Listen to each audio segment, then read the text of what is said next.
In this exercise, we'll explore how to modify the Via H1 core complex and analyze its performance. For the latter, all modern processors come equipped with a set of performance counters, and specifically the Via H1, whose reference manual can be found at this link, features 4 counters, each 64 bits in size, configurable to measure any of these 50 events.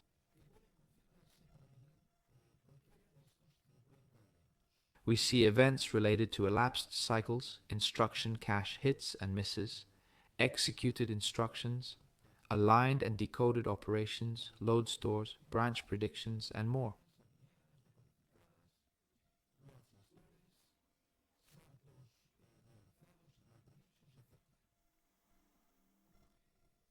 This provided base program measures various events for an assembly function in another file, though it could be implemented in C as well.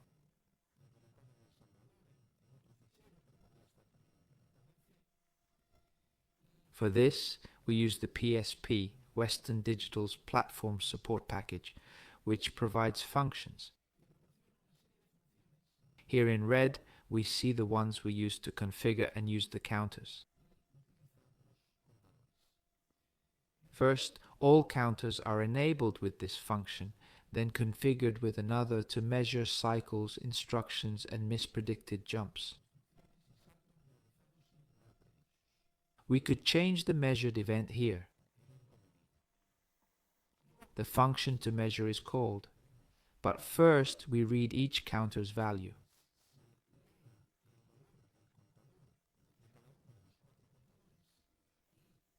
After the function, we read them again. By comparing the two readings, we can display each of these events on the console, as done here with printf Nexus.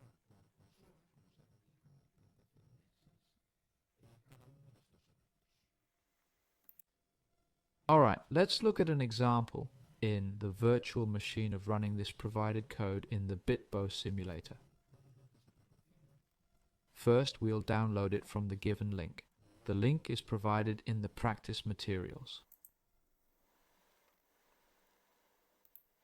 After downloading, go to Downloads, extract it, move it to Home, and open it in Visual Studio Code.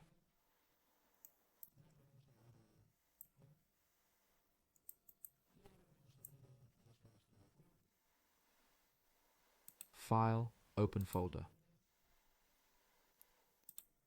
Select and open the Hardware Counters Example Project folder. We can use this project for other measurable apps or integrate its structure into a benchmark.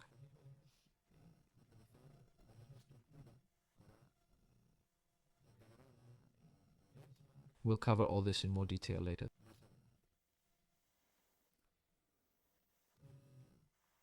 The BitBo simulator's binary path is already set in platformio.ini. In src we have 2 files.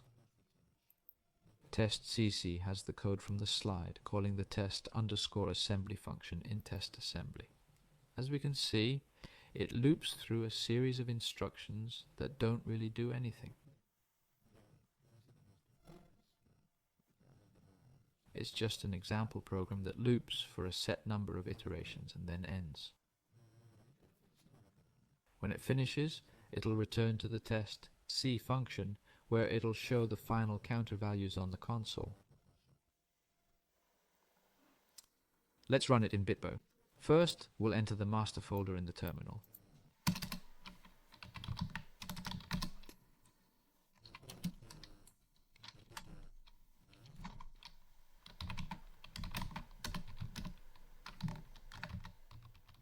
Then we'll start the Python server.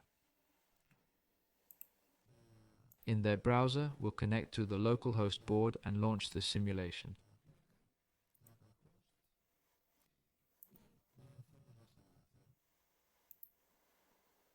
RVfpga BitBo pipeline. Let's start it. The program should compile correctly and launch in the simulator. Here we'll click Connect. After a short while, the results will be displayed on the console. In this case, the console is in this rectangle up here. It'll show what we've asked to be displayed in the function. That's cycles measured as the final counter value minus the initial value, instructions measured similarly, jumps made, and mispredicted jumps.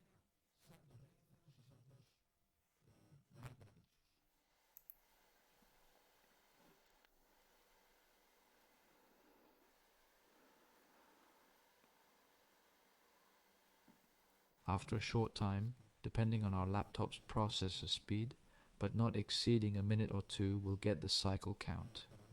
3 million.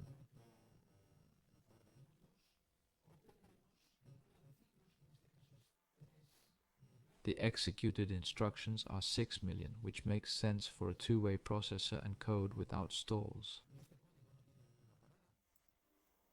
There are no dependencies, and the branch predictor is enabled, hitting almost every time.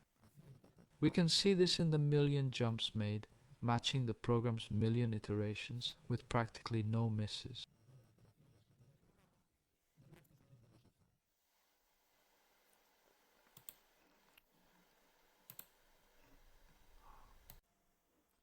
One goal is to add z-finds instructions to the EH1 core and measure performance differences when using them versus not.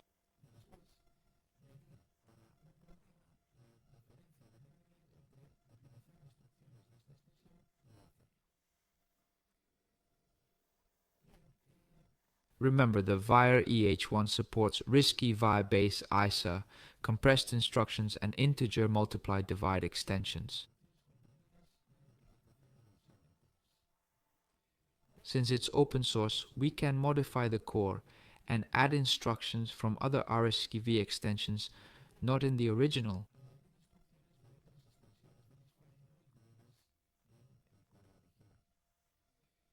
The process for adding instructions to the core is detailed in Lab 18 of the RVfpga package. It first shows how to add bit manipulation instructions, then an FPU, and finally develops programs using these new extensions.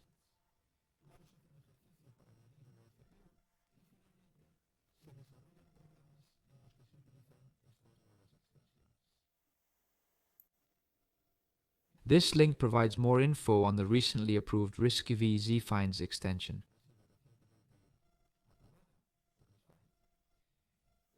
It offers instructions similar to standard single precision floating point, but uses integer registers instead of specific floating point ones.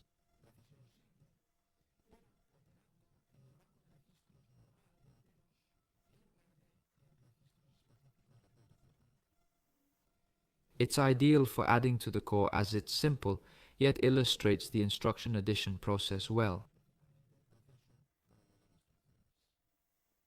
z-finds variants have the same format but access X registers instead of F registers.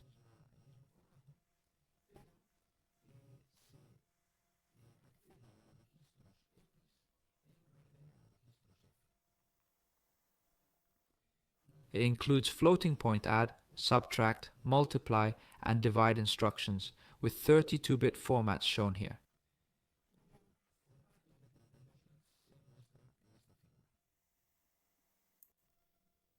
Next, we'll see how to add z-finds floating point instructions to the Vire A1 core.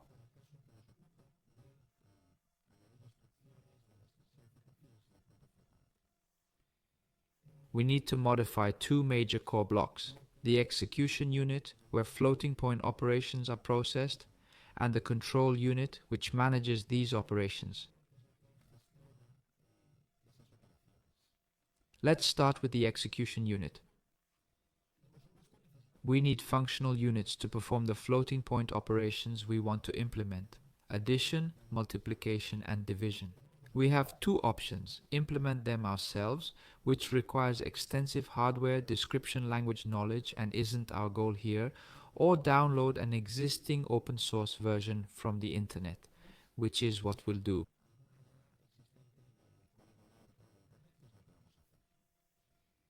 then we must address some design issues, like whether to create a new data path for these operations or use an existing one in the core. In this case, we'll use division as it's very suitable for what we want to include. We also need to decide whether to segment the units or not. For simplicity, we won't segment them. Instead, during the execution of these instructions, the pipeline will completely stop, similar to what was done with integer division. Here we have screenshots showing the instantiation of each of these new units in the execution unit.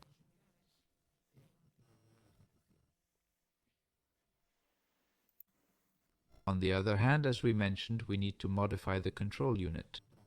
Specifically, we will add 3 new signals, one for each new instruction: floating point addition, multiplication, and division, which will be set to 1 when the decoding stage encounters an instruction of any of these types. As we can see, these signals are generated in this module, DC DEX control, which analyzes the bits among the 32 bits of the instruction, and when it finds the operation code combination for each, that signal is set to 1, otherwise it's 0.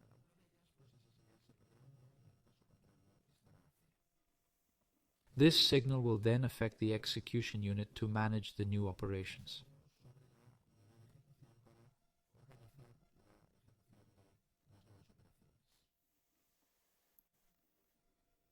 Making these changes can be complex or time-consuming for non-experts. So, we'll provide the modified core sources, including these new floating point instructions. What we need to do is download the modified files and replace them in the src directory, where all the SOC source files are located.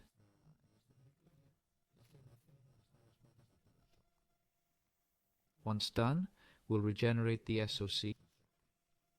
If you plan to run it on the FPGA board, which we won't do in the lab as it's time-consuming, but students can do later at home, you'll need to generate a new bit stream in Vivado following the instructions in RVfpga Practice 5.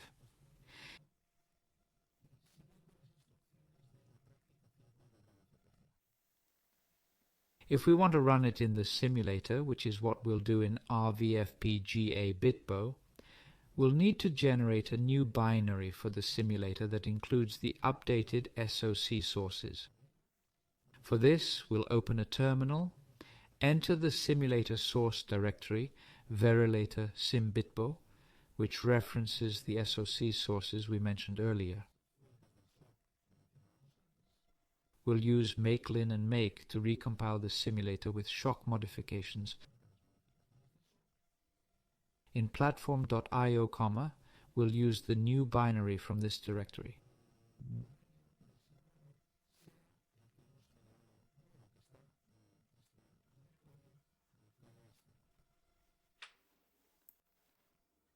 After modifying the shock and generating the new bit stream for FPGA or binary for simulation, we'll test it with a program using the new extensions.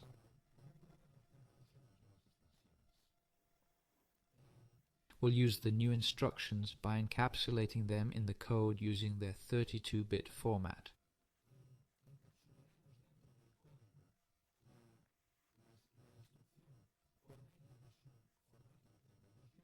For fed, we'll write the new instruction in bits and compare its performance to not using the new instructions.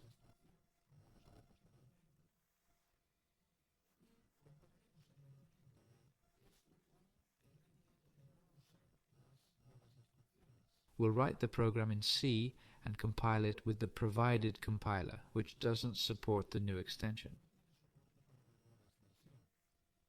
Newer compiler versions support it, but the installed one doesn't, so the code will emulate floating point instructions instead of using them directly.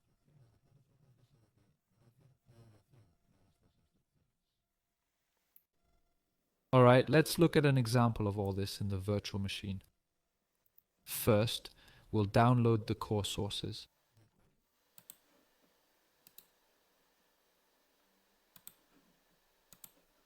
The modified core.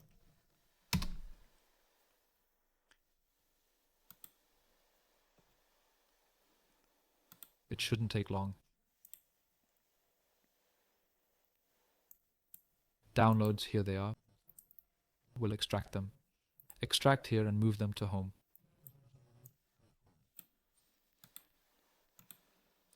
Let's open a terminal and enter this new directory where we have a file for compilation and modified core sources that mainly affect the execution unit and control unit in DEC.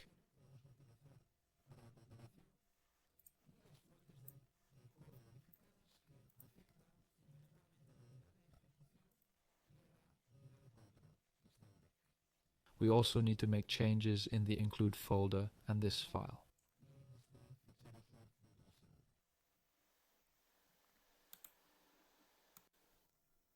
Next, we'll modify the shock in the master folder in SRC.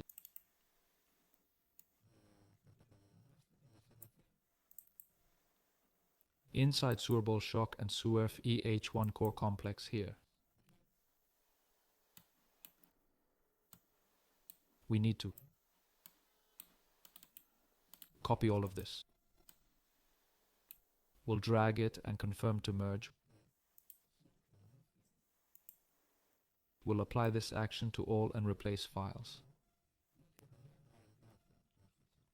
This modifies the execution unit, control unit, and additional files.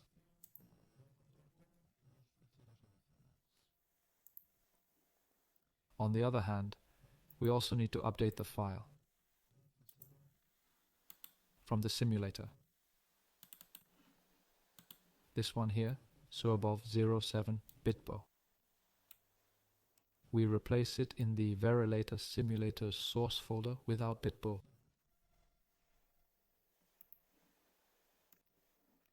Now that we've changed it, let's open a terminal.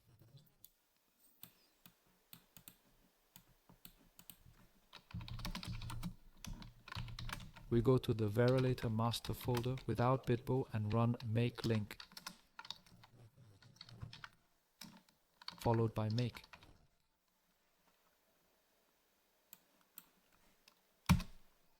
This regenerates the simulator binary. It takes 1-2 minutes, then we'll have the binary to run our new instructions.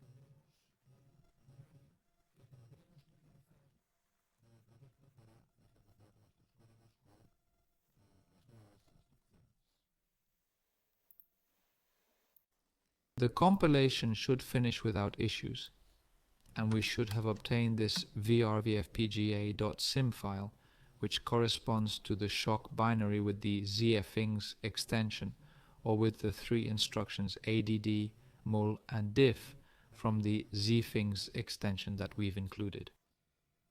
Next, we'll create a program using the new instructions. An example project is provided for download. Links are in the practice guide.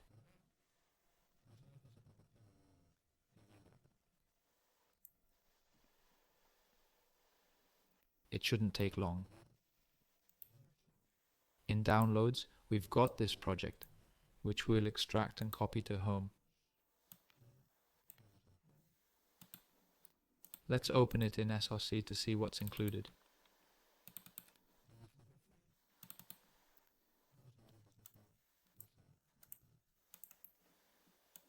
We have this test EC file with the same code structure we used before for performance counters.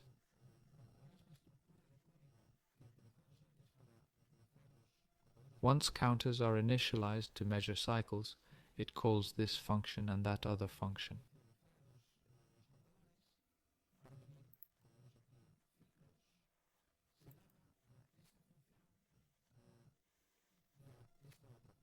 The first one, implemented in C just above, simply calculates the sum of 2 float numbers, so it's a floating point addition.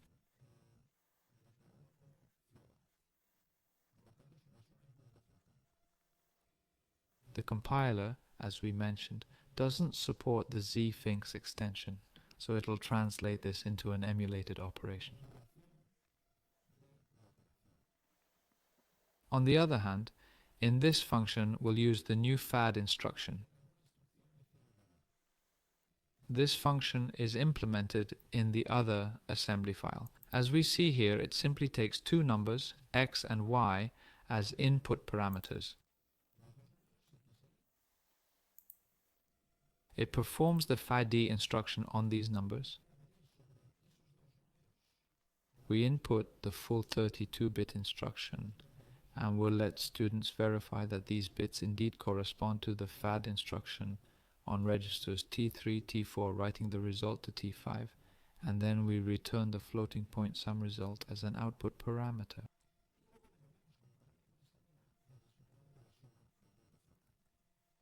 We're measuring cycles for both methods and displaying them, along with the operations result both by emulation and with the new instruction to verify the result's correctness.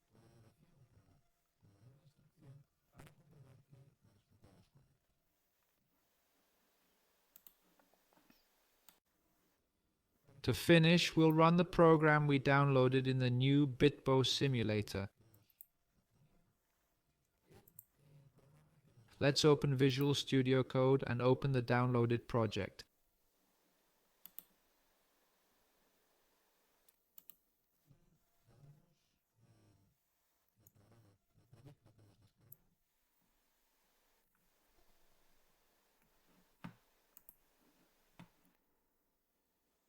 In platformio.ini, we need to specify here. In this case, it's already set. We must indicate the path to the new simulator. It's ready for that. As we see, the path would be the master folder, the folder with simulator sources, and then the name of the binary we obtained.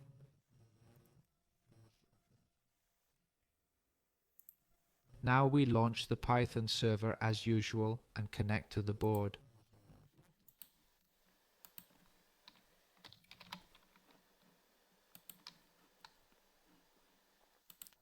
Then we start the execution.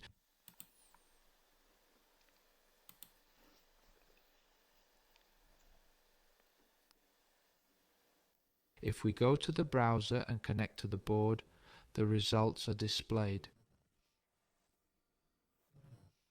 We can expand this view.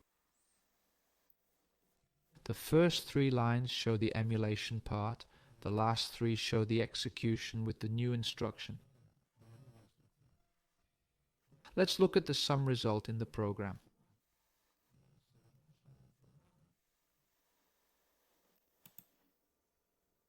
We had x equal to 2.5 and y equal to 4.12. The sum result would be 6.62. The sum result is correct for both the first and second cases. We have the whole part, 6, and the decimal part, which is about 6.62.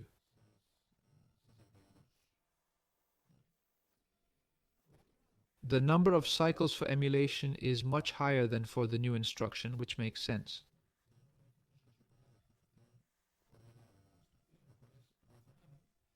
Emulation uses existing core instructions to run an algorithm that mimics the floating point addition unit.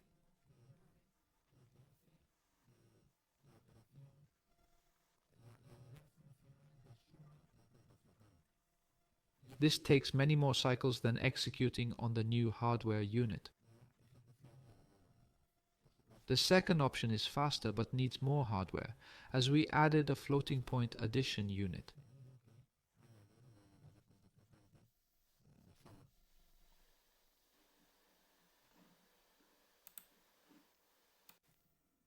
To finish, we'll benchmark the RVfpga shock and the Vira 1 core. To measure a processor's performance, we run programs on it and measure their execution.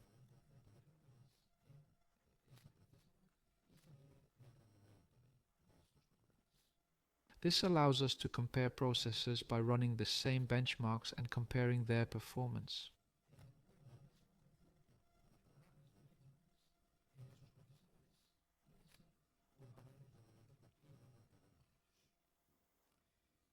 In embedded systems, One well-known benchmark is CoreMark.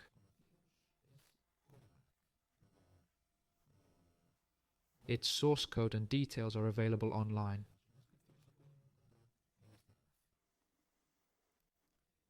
Let's see how to measure the RVfpga system's performance using the CoreMark benchmark. First, we'll measure it on the original board. We'll see poor performance, but it can improve significantly using the Vira 1 core complex's data scratchpad.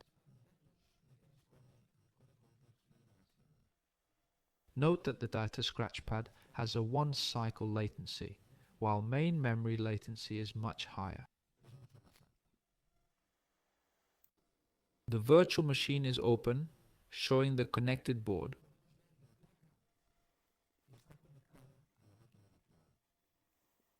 We'll download CoreMark, which includes a modified bitstream for data scratchpad use.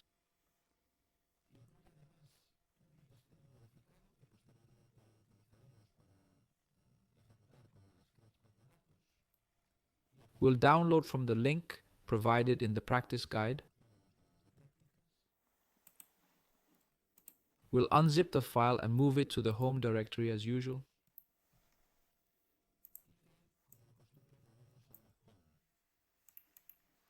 Next, we'll open this project in Platform.io.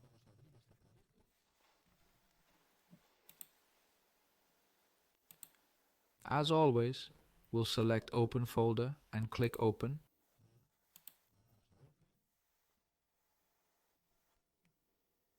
The project has 2 test.tc files, structured similarly to previous exercises.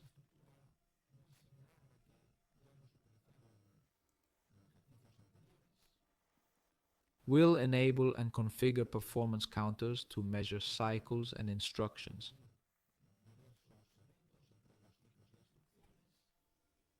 We're configuring the core differently now.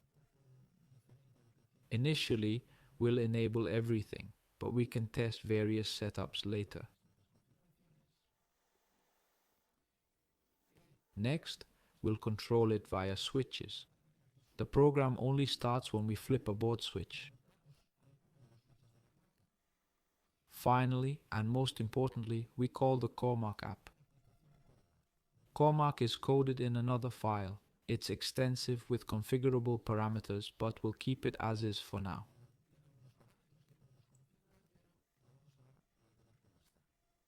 Students can explore the application on their own.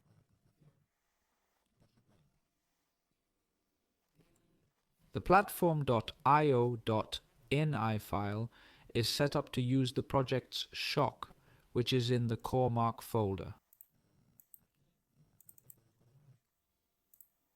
This is the bitstream for shock with data scratchpad enabled. Initially, we won't use it, but later we'll modify the LD script to configure its usage.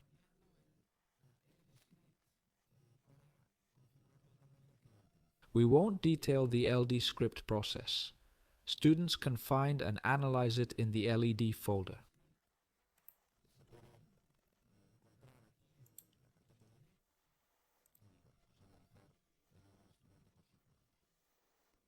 Let's program the board with this shock.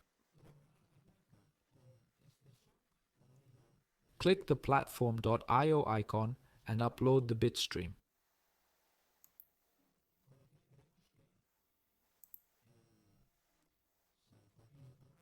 Sorry, it's not found. We need to add the board to the virtual machine.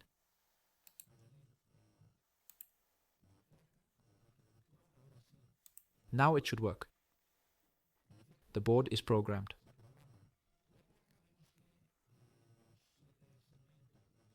The 7-segment displays and LEDs flash 4 times, then displays show 0 and LEDs turn off. The board is now programmed with the shock, with the data scratchpad enabled but unused for now.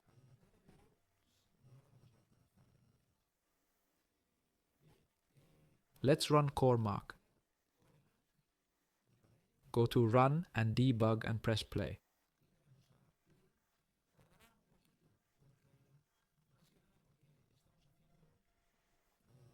It'll take longer in the virtual machine.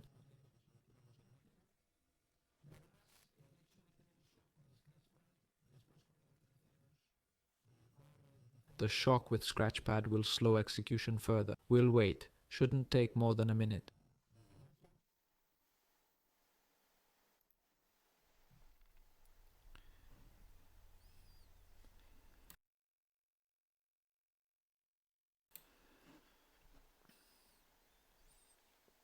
We need to observe here.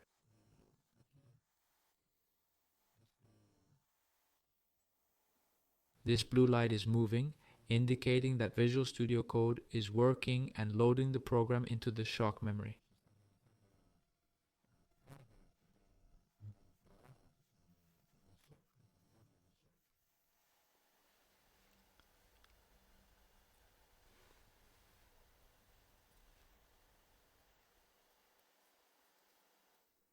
At this point, the application begins to run. It's crucial now, when it stops at the start of main, to open the serial terminal using this icon. We'll now see messages printed with printf here. We'll first see a prompt to flip a switch. Once we do, CoreMark will run and show these metrics. Alright, let's continue the execution. Indeed, we're prompted to flip a switch.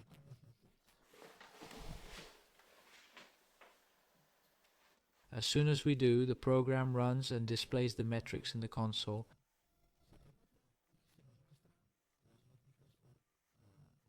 As we can see, the performance is quite poor. We have over 2 million cycles and only 500,000 instructions, meaning the CPI is around 4. 4 cycles per instruction is poor performance for this processor.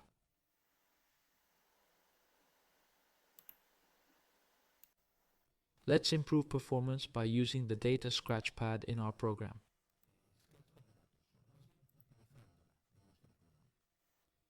We'll stop the previous program and uncomment this line in platform.io.ini, which will use a different LD script to place program data on the scratchpad.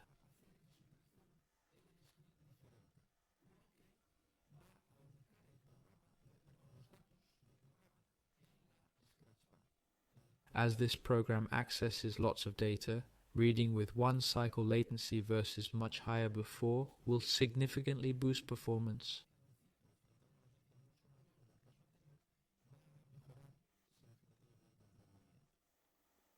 We don't need to reload the bitstream, it's on the board.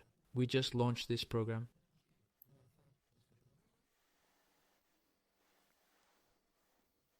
It'll take slightly longer as we record program data to the scratchpad, which is slower.